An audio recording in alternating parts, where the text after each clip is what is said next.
আৰম্ভ হ'ল খৈৰাবাৰীৰ গুৰিহাটীত ৬৫ সংখ্যক শ্ৰী শ্ৰী কৃষ্ণৰ ৰাস মহোৎসৱ। আজি আনুষ্ঠানিকভাৱে খৈৰাবাৰী গুৰিহাটী ৰাস মহোৎসৱৰ শ্ৰী শ্ৰী কৃষ্ণৰ যুগল মূৰ্তিৰ শোভাযাত্ৰাৰে শুভ উদ্বোধন কৰি মূৰ্তি স্থাপন কৰে অসম বিধানসভাৰ অধ্যক্ষ বিশ্বজিৎ দৈমাৰীয়ে। খৈৰাবাৰীৰ গুৰিহাটীৰ ৬৫ সংখ্যক সাৰ্বজনীন শ্ৰী শ্ৰী কৃষ্ণৰ ৰাসোৎসৱৰ লগত সংগতি ৰাখি ইতিমধ্যেই বিভিন্ন ধৰণৰ বিপণীসমূহ সজাই পৰাই তুলিছে। খৈৰাবাৰীৰ ঐতিহাসিক গুৰিহাটী ৰাস মহোৎসৱৰ এইবাৰ ৪ নৱেম্বৰৰ পৰা ১৫ নৱেম্বৰলৈ ১২ দিনীয়া বৰ্ণাঢ্য কাৰ্যসূচীৰে উদযাপন কৰাৰ সিদ্ধান্ত গ্ৰহণ কৰিছে। এইবাৰ গুৰিহাটী ৰাস মহোৎসৱত আধ্যাত্মিক, সাংস্কৃতিক, আনন্দমেলা, বাণিজ্য মেলা, চিনেমা, চিত্ৰহাৰ, ড্ৰেগন, মৌত কা কোৱা ইত্যাদি উপভোগ কৰাৰ সুযোগ লাভ কৰিব দৰ্শনাৰ্থীসকলে। ইয়াৰ উপৰিও অসমৰ বিভিন্ন প্ৰান্তৰ নাগাৰা নাম দলে নাগাৰা নাম পৰিৱেশন কৰাৰ উপৰিও সাংস্কৃতিক সন্ধিয়াত বিশিষ্ট শিল্পীৰ দ্বাৰা গীত পৰিৱেশন কৰিব।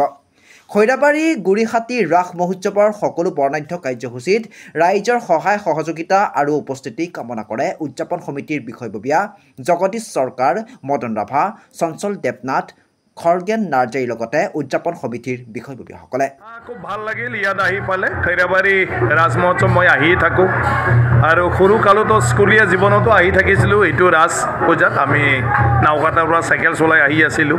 বৰ্তমানতো ইয়াত প্ৰায় বিধায়ক হোৱাৰ পিছত ওচৰতে হৈ গ'ল, অহা যোৱা কৰি আছোঁ। এইবাৰ মোক এটা শোভাযাত্ৰা মানে আমাৰ শ্ৰী শ্ৰী কৃষ্ণ ৰাধাৰ শোভাযাত্ৰা উদ্বোধন কৰাৰ কাৰণে মাতিছিলে, হিচাপে আহি চবকে পাই বহুত ভাল লাগিল।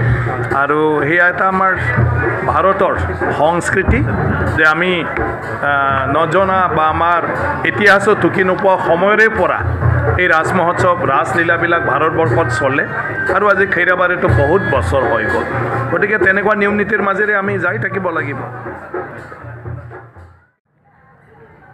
গুৰিহাটী ৰাজোৎসৱ ২৫ সংখ্যক ৰাজোৎসৱ আৰু সেই ২৫ সংখ্যক ৰাজোৎসৱ আমি এইবাৰ ১২ দিনীয়া কাৰ্যসূচীৰে পালন কৰিব লৈছোঁ।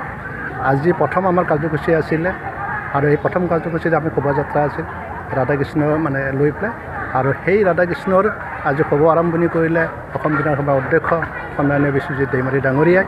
আৰু তাৰ পৰাই অহাকালি আমাৰ ৰাতিপুৱাৰ পৰা ইয়াৰ আমাৰ কাৰ্যসূচী আছে। আমাৰ সভাপতি ডাঙৰীয়াই ফ্লেগ হোষ্টিং কৰিব। ইয়াৰ পিছত আমি স্মৃতি তৰ্পণ কৰিম। তাৰপিছত আমাৰ কাৰ্যালয় উদ্বোধন আছে।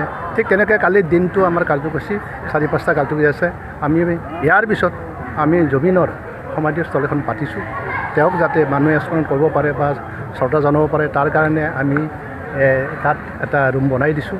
ইয়াৰ পিছত আমি চেল্ফি জোন ৰাখিছোঁ। লগতে গোটেই এই কাৰ্যক্ৰমৰ কাৰণে আমি বিভাগে 20টা চাব কমিটি আমি বনাই দিছিলোঁ। 20টা চাব কমিটিয়ে আমাৰ নিজৰ কাম চবেই